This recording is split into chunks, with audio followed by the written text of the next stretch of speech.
spürt da richtig die Kraft vom Wasser. Ja. Ganz ein besonderer Ort. Da wollte ich schon immer mal hin. Niagara-Fälle. Naja, fast. Woo!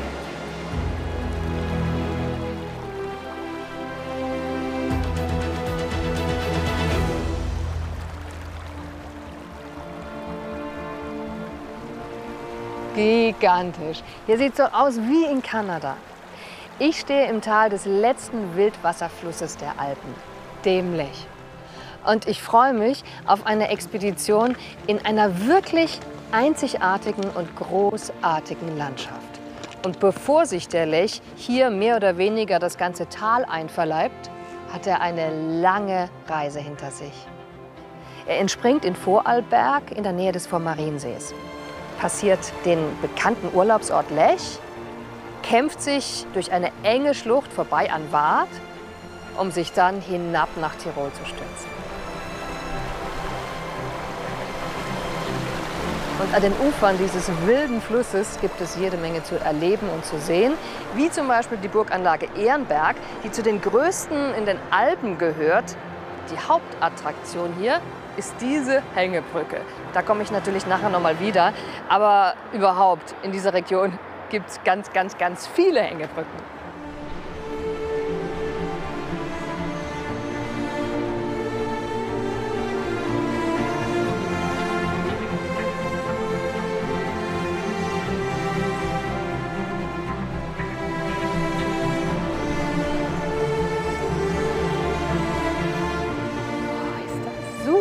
Mega herrlich. Boah, also die höchste und die längste Hängebrücke in Österreich, die kostenfrei zu begehen ist, die ist in Holzgau. Und da bin ich jetzt gerade drauf. Die wackelt auch ganz schön. 200 Meter lang und 105 Meter hoch. Oh Gott. Ja, ganz schön wackelig. Aber das gehört ja dazu, zu so einer Brücke. Und hier geht der ganz beliebte Lechweg, Wanderweg rüber. Den muss man mal in seinem Leben gemacht haben, habe ich mir sagen lassen. Und da kommt schon meine Wandergruppe. Schwindelfrei, Lucy?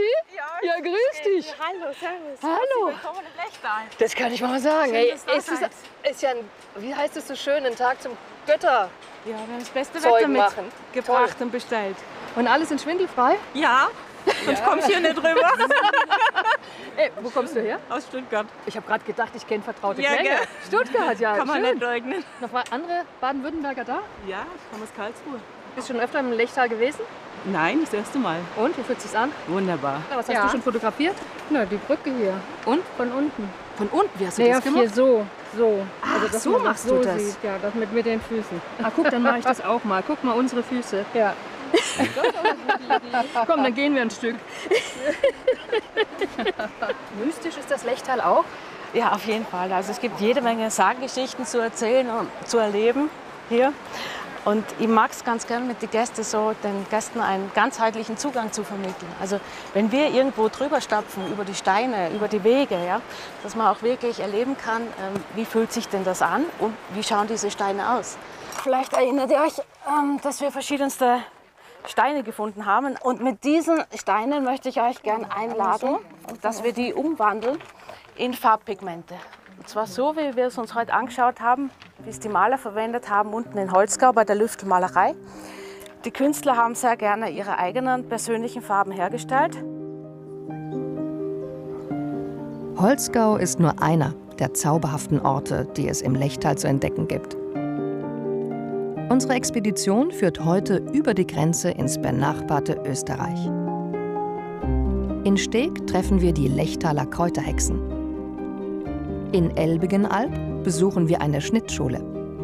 Bei Forchach sind wir mit Rangerinnen des Naturparks Tiroler Lech unterwegs, ehe wir die Burgenwelt Ehrenberg erkunden. Zur Belohnung wartet am Schluss unserer Flussreise der spektakuläre Lechfall. Überhaupt, Wasserfälle gehören zum Lechtal. Bei Holzgau bieten die Simswasserfälle ein Abenteuer mit atemberaubender Aussicht.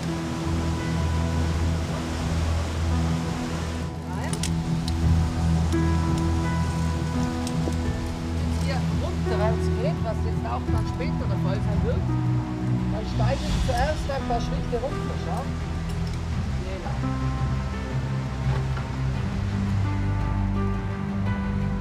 Wem würdest du so einen Klettersteig wie den hier empfehlen? Eigentlich kann das fast jeder machen. Also der ist wirklich für Einsteiger geeignet, auch für Familien, aber genauso für Fortgeschrittene, die einfach einen spektakulären Blick erleben wollen. Gell? Was ihn wirklich ausmacht, ist einfach dieser Weg direkt über den Simswasserfall drüber. Gell? Man hat das Wasser unter den Füßen, man ist hoch in der Luft.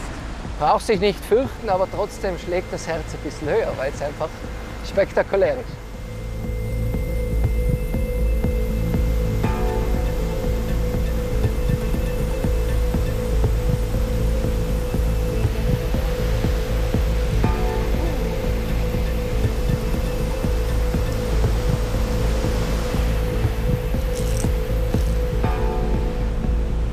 Sensationell, Marvin. Wow, ich bin drüben. Ist das klasse, oder? Du merkst so richtig, wie das kühle Wasser von unten so kommt, ja. oder? Man spürt da richtig die Kraft vom Wasser. Ganz ein besonderer Ort. Hast super gemacht, Annette, gewaltig. Für dich auch noch was Besonderes hier rüber? Ja, immer wieder. Es ist einfach jedes Mal wieder spektakulär.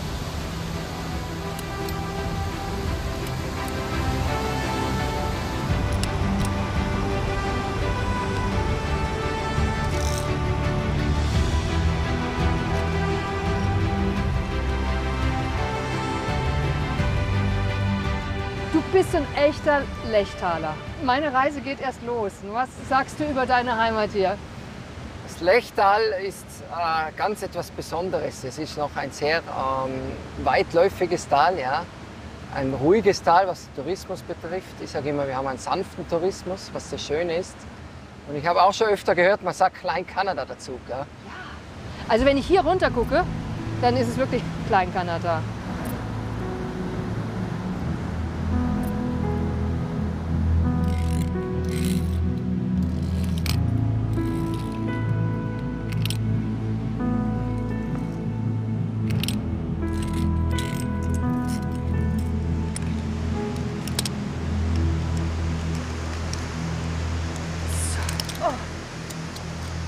Mensch, Marvin! Jetzt hast du es geschafft, Annette. Super, gratuliere. Mensch, toll. Super gemacht. Gamsblick heißt der Ausblick hier. Richtig. Fallst du hier herum? Herrlich. Aber ich muss sagen, nach dieser Herzklopftour mit dir, brauche ich jetzt was für die Nerven. Ja. Aber damit meine ich keinen Schnaps. Ich habe leider keinen mit, aber ihr wisst, wo wir einen kriegen. Nein, ich brauche jetzt was ganz anderes. Einfach wirklich was mich runterbringt. Du ahnst schon was? Ein ruhiger Moment direkt am Lech. Hey, genau das habe ich jetzt vor.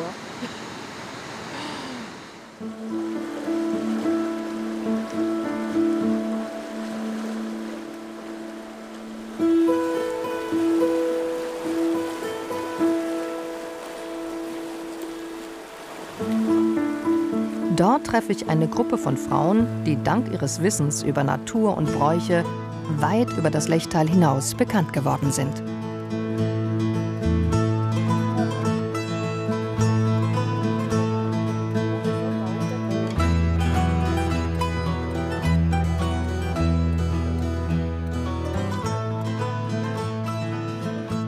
Sieht das schön aus, Daniela. Ihr seid Kräuterhexen. Das darf ich sogar so sagen, gell? Natürlich, ja. Wir sind ganz stolz auf unseren Namen. Wir sind die Lechtaler Kräuterhexen. Wir sind zwischen 50 und 60 Kräuterdamen. Wir haben vor 11 Jahren diesen Kräuterpädagogen-Ausbildung gemacht. Stammtische machen wir. Wir bieten natürlich für die Gäste wie auch für alle Kräuterinteressierten so Workshops an, Seminare an. Wir sind ja hier direkt am Lech. Welche Rolle spielt der so bei euch, jetzt gerade beim Kräutersammeln und so? Allgemein, ich glaube, der Lech ist für jeden Lechtaler ganz, ganz wichtig. Wir sind schon immer mit dem Lech aufgewachsen. Ich bin so gut wie tagtäglich am Lech. Ich liebe das Kneipen und das kalte Wasser. Bei uns hat er diesen jugendlichen Charme. Er darf noch wild und frei sein und kann noch fließen, wie er möchte. Der ist schon ein bisschen rau, so wie die Bevölkerung vom Lechtal. Ich glaube, wir sind alle stolz auf den Lech.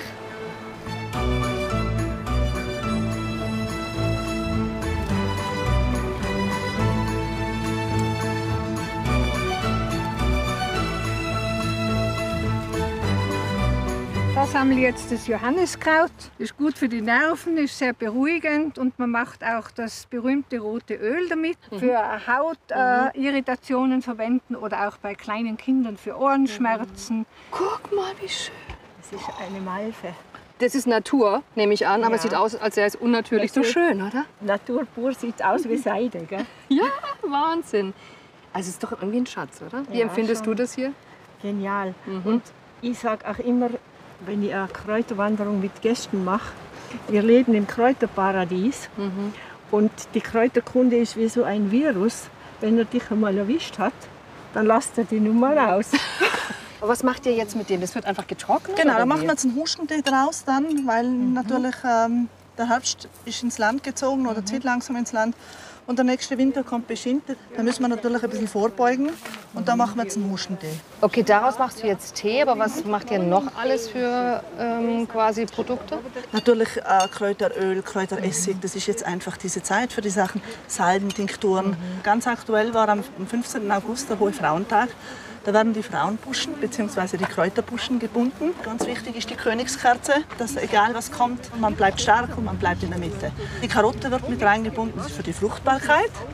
Ganz was Tolles ist das Räuchern dann. Es gibt diese Rauhnächte ab dem 20. Dezember. Das ist die Thomasnacht, da beginnt es und geht bis zum 6. Januar des neuen Jahres. Das heißt, in dieser Zeit ist einfach das Tor offen zu unserer Welt und zur anderen Seite.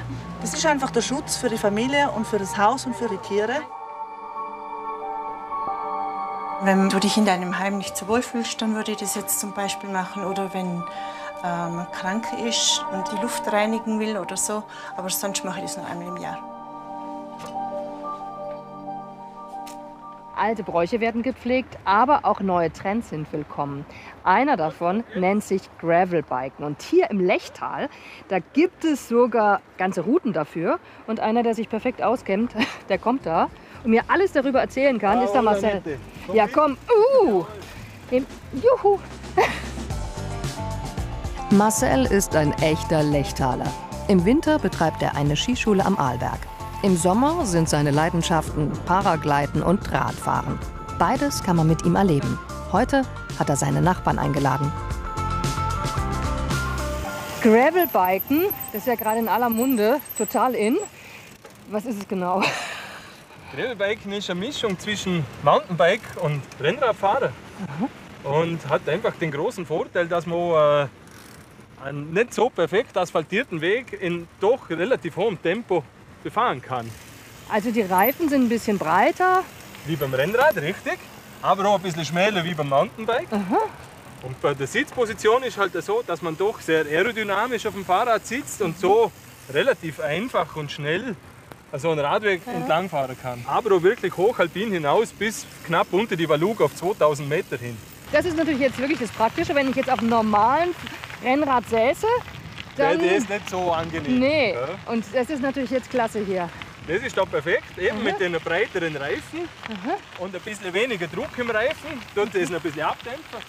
Was macht Lechtal so zum Gravel-Bike-Land oder Gebiet? Zum einen natürlich die Vielfalt an Touren, die wir haben. Wir haben 18 verschiedene Gravelbike-Touren mit über 1000 Kilometern.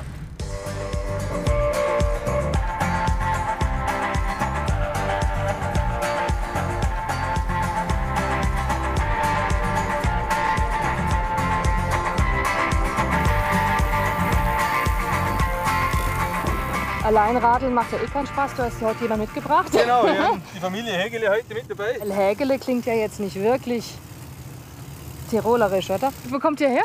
Wir kommen ganz genau genommen eigentlich ursprünglich aus Neidlingen. Das ist da am Alpaufstieg, am Eichelberg. Genau. Und wohnen jetzt aber seit 2018 hier im Lechtal. Warum seid ihr umgezogen hierher ins Lechtal? Ich meine, mit der ganzen Family. 2018 war eine Almhütte ausgeschrieben. Und wir haben uns ganz spontan dazu entschlossen, die Almgastronomie zu machen. Wow. Und haben das dann 4 Jahre gemacht. War eine wunderschöne Zeit. Und dann ist aber unsere Emma in die Schule gekommen. Und dann haben wir uns dann schweren Herzens damals entschlossen, dass wir sie nicht mehr machen. Was magst du an deiner neuen Heimat? Und ich finde, das ist vieles beruhigender, entschleunigter. Ja, irgendwie geerdeter ist man hier.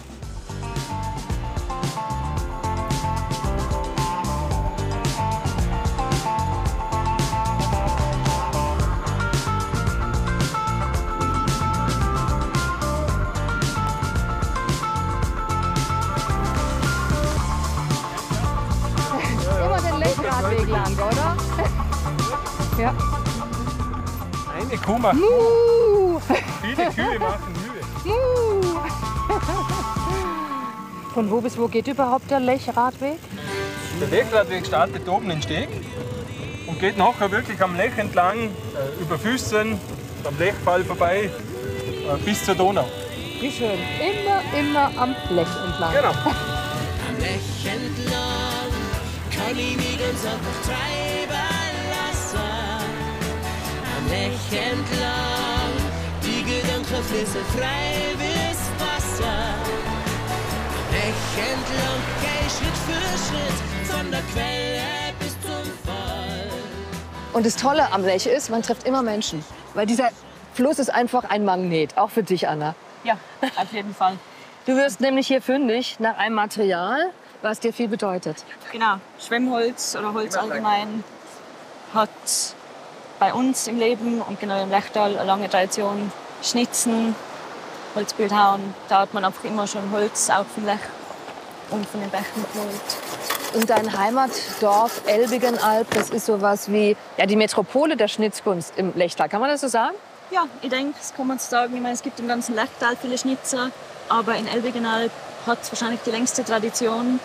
Mein Opa ist hergekommen ins Lechtal als Bildhauer und Schnitzer und das hat sich eigentlich durch die Generationen hingezogen und mein Papa hat auch Bildhauer gelernt. Und jetzt ist eine Schule draus geworden? Ja, also die Schule mit den Kurse, die es so gibt, gibt es seit über 40 Jahren. Und hier kann man nicht nur den Beruf des Schnitzens erlernen, sondern auch Urlaubskurse und Übernachtung buchen. Ferien mit Lerneffekt sozusagen. Die Leute kommen aus ganz Europa.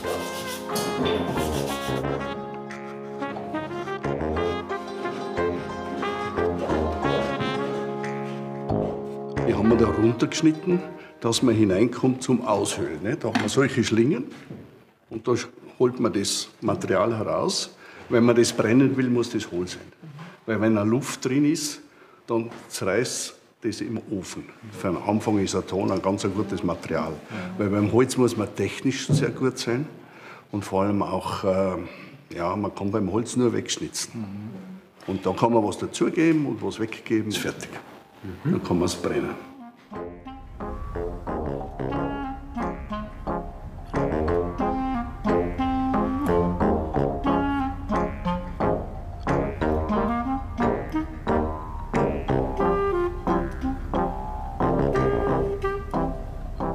Das ist der Modellraum. Da finden die Kursteilnehmer Modelle, die sie nachschnitzen können oder Inspirationen für das, was sie machen wollen. Also gibt es natürlich ganz viel Unterschiedliches. Das ist immer was ganz Tolles, finde ich, wenn man so die unterschiedlichsten Leute hat, aus unterschiedlichen geografischen Zonen natürlich, aber auch man hat den Arzt und man hat den Handwerker und man hat den Lehrer und die sitzen alle zusammen in der Klasse, sitzen am Abendessen. Und der eine macht es schon jahrzehntelang und der andere will einfach nur mal was probieren. Und irgendwo finden sie immer so eine gemeinsame Grundlage, weil sie einfach alle was mit den Händen machen wollen und sie wollen irgendwas erschaffen.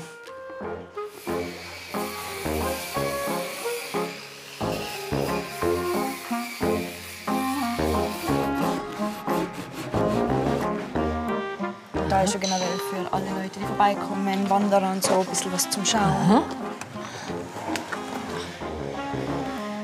Guck, der Teufel will nicht lange. Infos zu unterschiedlichen Holzsachen.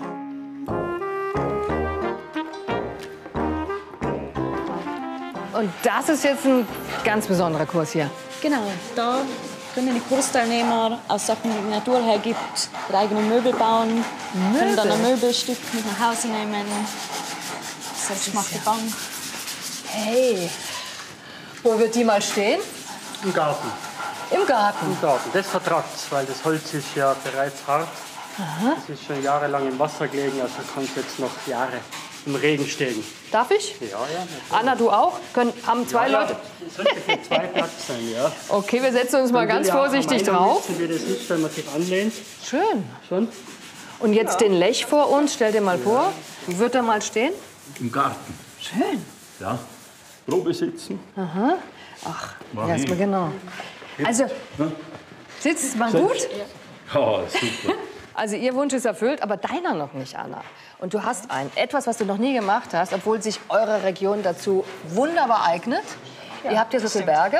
Ich habe Marcel kennengelernt, der richtige Mann für dich und für mich. Und dafür gehen wir jetzt auf die Jöchelspitze. Dort hinauf führt eine der wenigen Seilbahnen im Lechtal. Deshalb ist der Berg idealer Ausgangspunkt für Wanderungen mit Fernblick.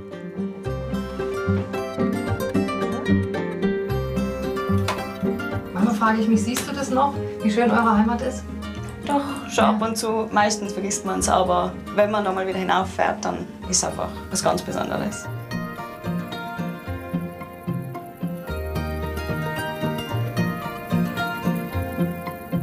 Guck mal, Anna, sind die süß. Guck mal, wie nett. Und jetzt laufen sie auch noch weg.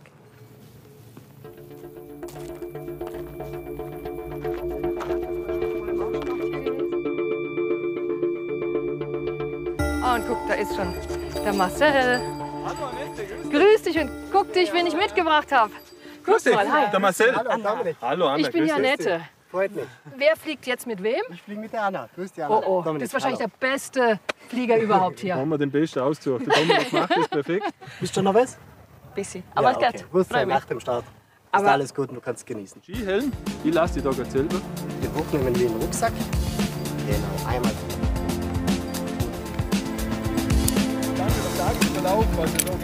Warum ist eigentlich das Lechtal so gut fürs Paragleiten? Also das ist ja echt so fast so ein Hotspot hier, oder? Also es ist eigentlich darum so gut bei uns, weil das Tal hat so eine Ost-West-Ausrichtung.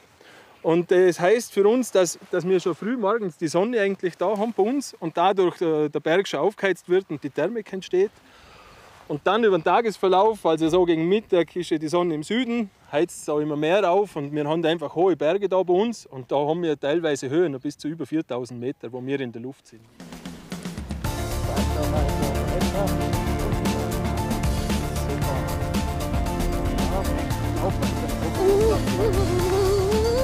Was? Gut, wir sind.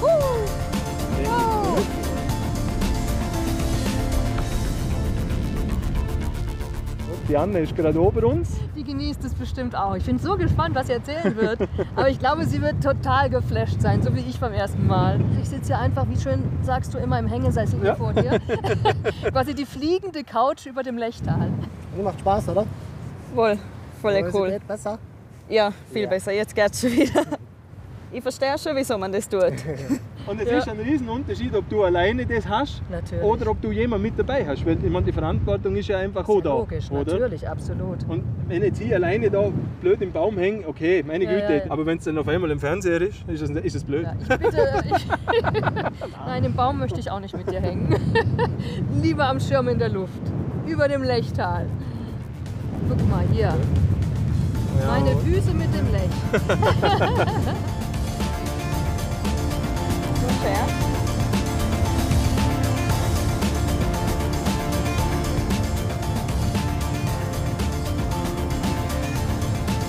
Und wir tun Lauf. Lauf schon. Entgegen. Super. Marcel! Perfekt. Danke super, dir. super gemacht. Super geklappt. Ja. Und laufen, Anna. Und laufen. Super. Perfekt. Gut gemacht, Anna. Spaß gemacht. Danke, geil. Ja, Ja, super. voll cool. Ja, super. Danke fürs Mitfliegen. Danke fürs Mitnehmen.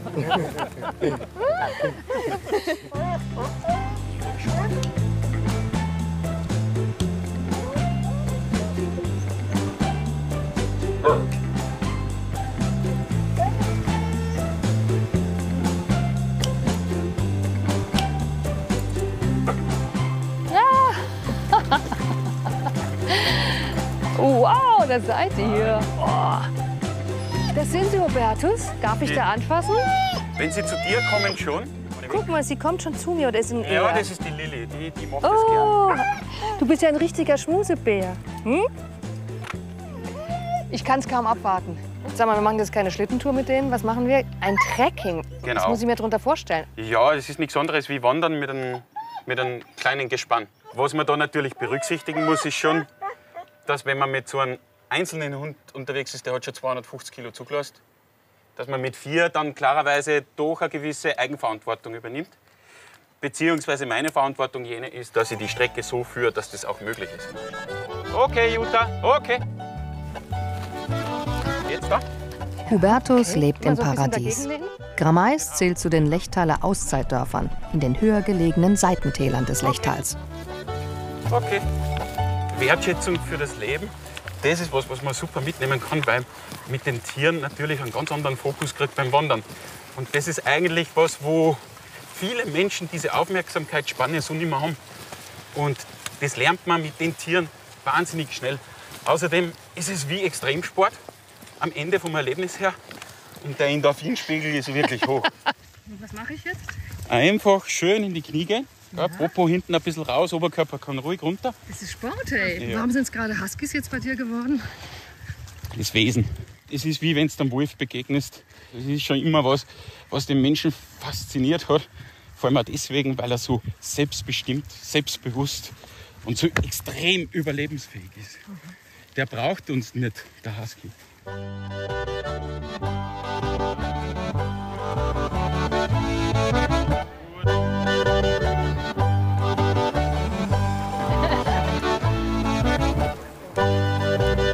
Aussicht.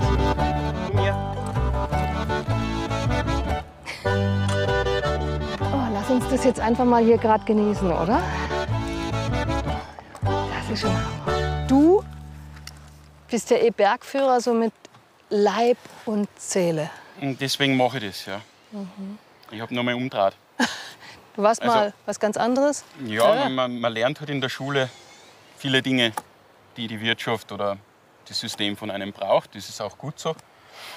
Aber dem Herzen nachgehen ist damit jetzt nicht zwangsläufig verbunden. Und dann bist du nach Gramais überhaupt gezogen? Ja, ist die kleinste Gemeinde Österreichs. Ne? Wir haben 42 Einwohner, Bürgermeister, Feuerwehr, Bergwacht, eine Yogaschule, eine Bergschule, 3 Bauernhöfe und ein Restaurant. Als Bergführer bist du sowieso nicht gerade jemand, der immer sagt, oh, die höchsten Berge sind das Beste, höher, höher, höher. Das ist so gar nicht deins, gell? Nein. Hupsi.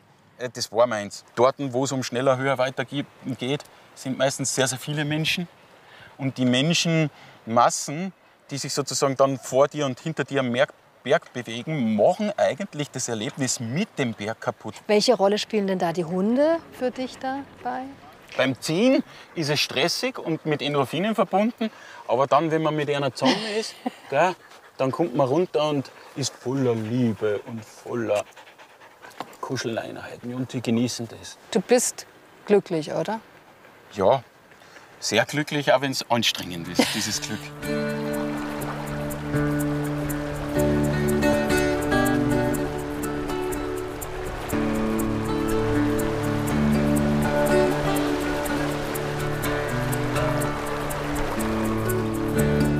Wir sind jetzt hier in Forchach, mitten im Naturpark Tiroler Lech.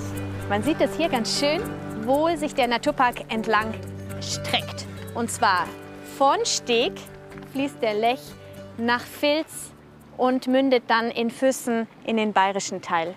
Und der Lech. Der Lech. Aber ihr vom Naturparkzentrum seid ziemlich weiblich. Frauenpower bei euch hier. Das stimmt, ja. Und jetzt sind wir mit unseren Rangerinnen, der Sabine und der Simone, und unseren Praktikantinnen unterwegs. Und wir werden jetzt genauer den Fluss betrachten und mal schauen, was wir hier so finden. Wir können jetzt auf diese Schotterbänke, weil wir sind jetzt außerhalb der Vogelbrutzeit. Wären wir jetzt hier von Mitte April bis Mitte August, dann würden wir hier nicht drauf gehen.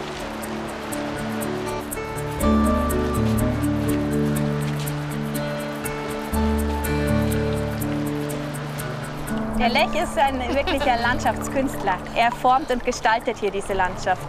Er wechselt auch extrem schnell die Farbe. An schönem Wetter ist er so richtig türkisblau, wunderschön. Und sobald dann ein großer Regenfall kommt, ist er innerhalb von wenigen Stunden braun, schlammig, zieht als zähe Masse dann dahin. Also er ist fast eine Persönlichkeit, der Lech, ja. oder?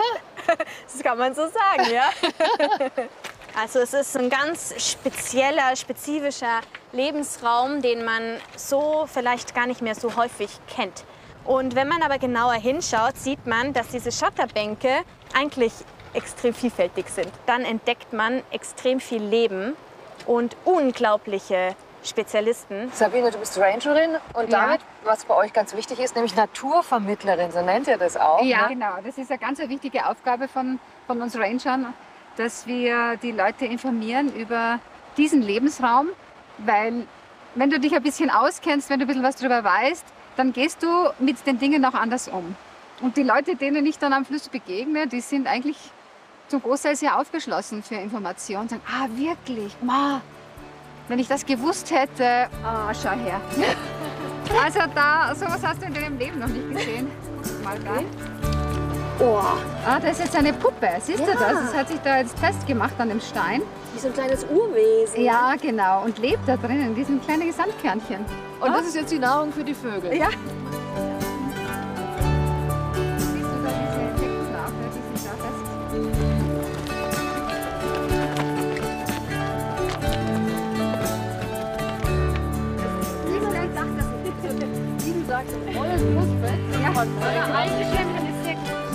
Schau da mal, ein blühender Alpenschwämmling. Habt ihr das schon mal gesehen? Nee, noch nie. Oh, die kommen oben vom Hochgebirge. Und am Lech ist genauso lebensfeindlich wie da oben am Berg. Wächst nicht bei euch zu Hause, ne? Nee. Laura und Marie, woher kommt ihr? Genau, ich studiere in Marburg Geografie. Und ursprünglich, wo kommst du her? Aus Neustadt an der Weinstraße. Aus Rheinland-Pfalz. Genau. Und du, Laura? Und ich bin aus dem Rheinland, also auch nicht so weit entfernt. Aus Bonn und studiere dort. Also vom Rhein an den Lech. Wie geht's euch? Ihr seid seit ein paar Wochen da, seid Praktikantin hier. Wie erlebt ihr es hier? Ja, also ganz besonders. Ja, definitiv in der Berglandschaft und dann diesen Wildfluss hier zu sehen und hier zu leben und zu wohnen und zu arbeiten, das ist schon ein Traum. Nicht nur ihr kommt hierher, sondern total viele Touristen. Und denen bietet ihr ja auch was. Da sind wöchentliche Führungen, wo man sich anmelden kann bei uns über den Eventkalender vom Naturpark Tiroler Lech. Und da geht es dann zum Beispiel auf die Auwald-Safari. Beim Vogelbeobachtungsturm unten in Reute oder in Flach. Man nimmt einen Perspektivwechsel ein und betrachtet den Wald von oben aus Vogelperspektive und wird da auch so manch einen Vogel entdecken, der entweder im Auwald lebt oder in diesen seichten Gewässern. Ihr habt ein ganz neues, auch Naturparkzentrum. Was gibt es da alles zu sehen? Diese Ausstellung nimmt die Besucherinnen und Besucher mit auf eine Reise entlang des Lechs, vorbei an den verschiedenen Lebensräumen. All das kann man da medial und auch informativ entdecken und erleben und wird mit sehr viel mehr Informationen und Wissen aus dieser Ausstellung herausgehen und vielleicht mehr Respekt oder mehr Bewusstsein für dieses Schutzgebiet mit sich tragen.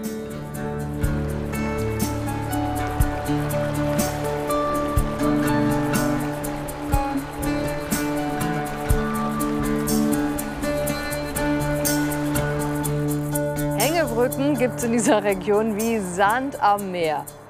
Die Hängebrücke, auf der ich gerade bin, die geht zwar nicht über den Lech, aber sie ist ganz in der Nähe und sie ist echt spektakulär. Und die Idee dazu hattest du, Armin.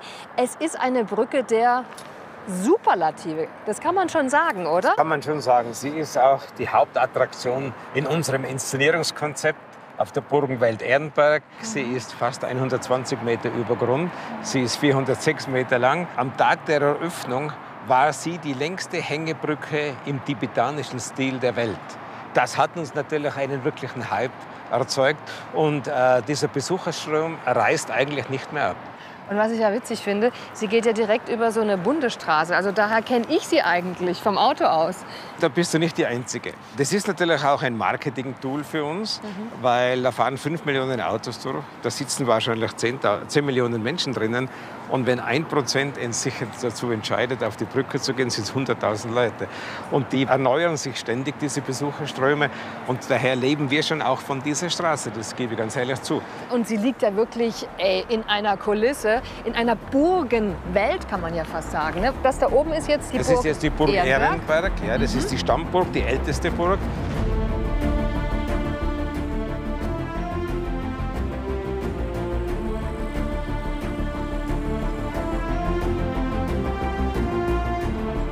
Das ist ein Verein, der diese ganzen Burganlagen hier erhält, ne? Das Vereinsziel ist eben die Erhaltung und Sanierung des Festungsensembles Ehrenberg für die nächsten Generationen.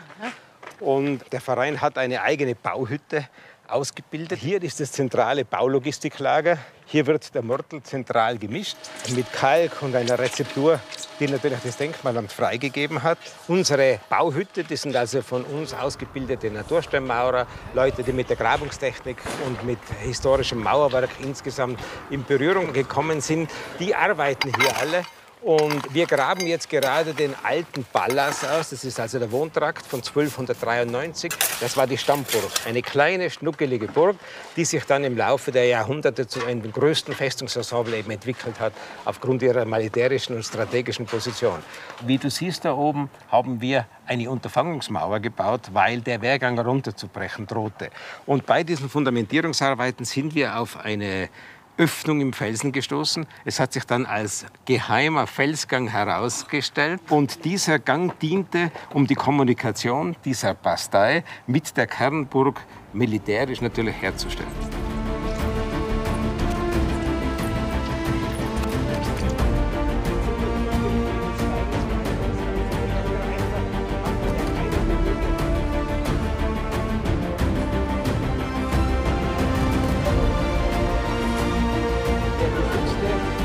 Hier sieht man den Innenhof der Burg, der natürlich auch jetzt in letzter Zeit erst restauriert wurde. Und hier haben wir den Panoramablick. Der ist jetzt auch nicht gerade schlecht. Wir haben also vis-à-vis Fort Claudia, die den Falkenberg abdeckt. Wir haben die Klause als Talsperre hier unten und die Festung Schlosskopf. 200 Meter ungefähr höher wie diese Anlage.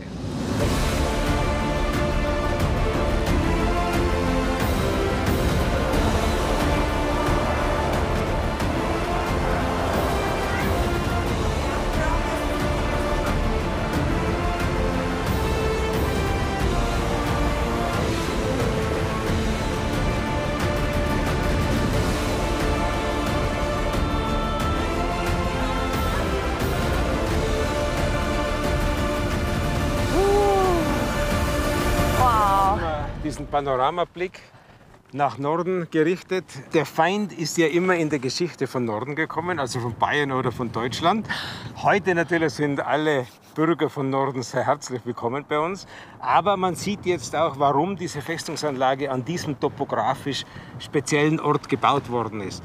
Der Talkessel von Reuter wäre nicht verteidigungsfähig gewesen, aber an dieser Enge, an diesem Taleinschnitt, hat man eben die Burg, die Klause vor Claudia und den Schlosskopf gebaut. Und weißt du was? Da ist er wieder, der Lech. Jawohl. Da hat man nämlich von hier oben auch einen fantastischen Blick auf den wilden Fluss.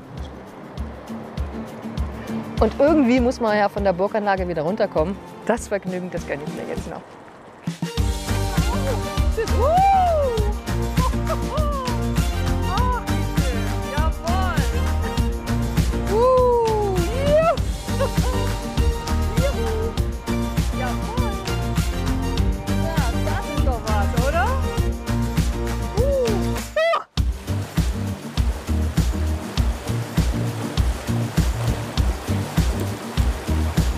Schwebend geht's weiter.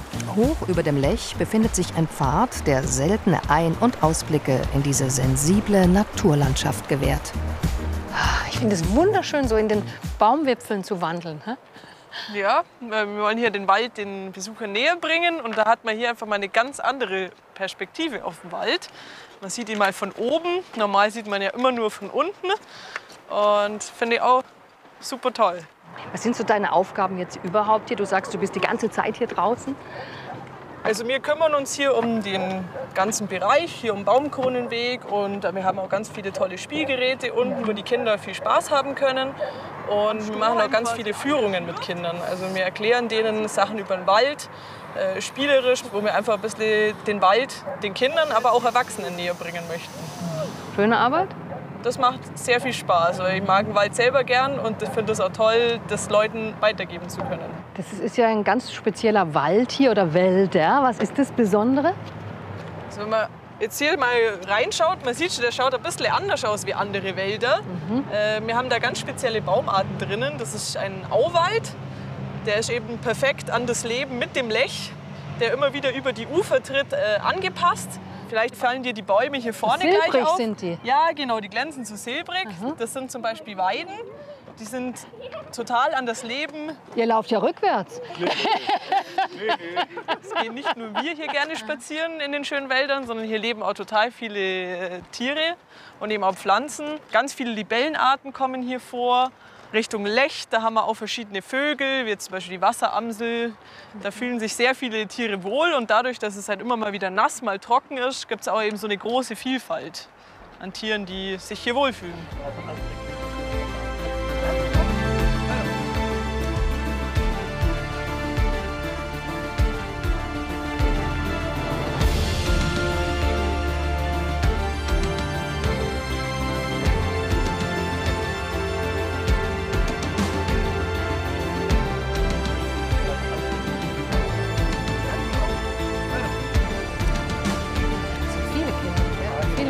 Jetzt haben wir hier was Besonderes. Jetzt darfst du mal einen großen Schritt machen. Was passiert dann? Und jetzt sind wir in Deutschland mit einem Fuß und mit einem sind wir in Österreich. Ach, also das, hier drüben ist unsere Heimat. Genau. Das ist auch was Besonderes an unserem Baumkronenweg, dass der eben grenzüberschreitend ist. So sind wir in Tirol und da sind wir, grüß die, bei den Bayern im Allgäu. Praktischerweise sind wir zu Fuß, dann brauchen wir keinen Pickerl, gell? Genau. Der Lech fließt natürlich noch weiter, ne? Aber verändert er sich eigentlich im schönen Allgäu, der Lech? Hinten kann man jetzt auch den Kalvarienberg sehen. Da hat man eine super Aussicht über das schöne Allgäu, wo jetzt der Lech rausfließt. Da wird es ein bisschen flacher, ein bisschen sanfter alles, nicht so wilde Berge wie hinten. Und da hat man eine super Aussicht über die ganzen Ostallgäuer Seen und auch auf unsere Königsschlösser. Ein irres Panorama und so ein richtiger Rundblick hier, gell? Ja, da sieht man nur den Lech, da sieht man Füssen und den schönen Hopfensee nur im Hintergrund. Und wo ist der Lechfall? Der kommt da direkt da vorne, dann am Ende vom Lech. Der versteckt sich ein bisschen zwischen den Bäumen. Das ist ja dann auch das Ende des Lechwegs. Genau.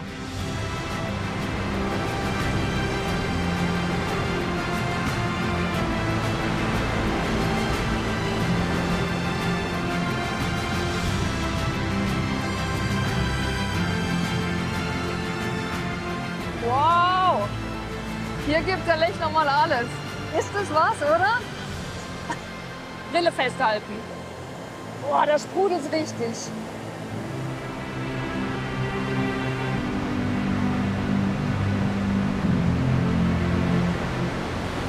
Wow. Ah, da kommen sie. Ah. Ach. Ihr seht glücklich aus. Ja, wir sind glücklich. Also eine fantastische Tour. War schön? Ist perfekt gemeistert. Ja. Oh. Also alle haben totaler Freude gehabt und einen Spaß und ganz viele Naturerlebnisse. Oder was meinst du? Ja, wunderbar. Ich sage eine Reise wie Musik. Leise, laut, wild, romantisch. Hier ist es jetzt eher laut, ja, oder? Sehr laut. Wie auf der Hängebrücke. Aber zwischendurch war es sehr leise. Wunderbar. Und bei dir? Wie sehen deine Füße aus? Alles okay. Kein Sturz, keine Blasen? Keine Blasen, nein. Muskelkater? Nein. Echt nicht? Nein. Ich Hey, ihr seid doch richtig fit. Aber wir hatten ja auch eine tolle Wandergruppe. Ja, genau. Ja, man kommt sich schon näher, oder? Ja, also persönliche Geschichten und Erlebnisse und dann die Urlaubsplanungen fürs nächste Jahr, von dem man selbst profitieren kann, was sich die Gäste ausdenken und schon drauf freuen. Und jetzt ist der Abschluss von eurer Wanderung, von meiner auch. Jetzt hier am Lechfall. Hat's dir gefallen? Das war super. Also was mich total begeistert hat, einfach immer der Lech und trotzdem diese kinoreife Kulisse, also so diese Berge. Ja. Aber jetzt ist so der Endpunkt unserer Reise angekommen, meiner Expedition, eurer Wanderung. Genau. Diesen Moment halten wir fest. Komm. Sehr gerne, sehr gerne. Ich laufe mit diesem Ding die ganze Zeit rum. Komm, wir machen ein Foto, oder? Wer kommt wieder? Ja, Mensch. Lechtal, wir kommen wieder.